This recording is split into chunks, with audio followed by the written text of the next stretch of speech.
तर मंडळी तुमका मंचे गावातलो शिमगोत्सव बघूचो ना, चला दाखवतोय.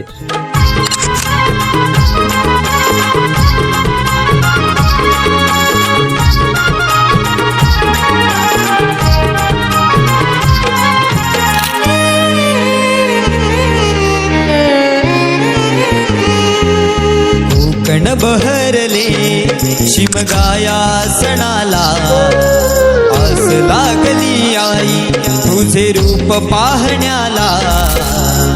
देव माझा एक वर्षान येतो भेटीला, आनंद लागाव खांदा देतो पालखीला. चरणाशी येतो आई आशीर्वाद घ्यायला, भक्त तुझा तल्लीन होतो होळी उत्सवाला. भक्त तुझा तल्लीन होतो होळी उत्सवाला.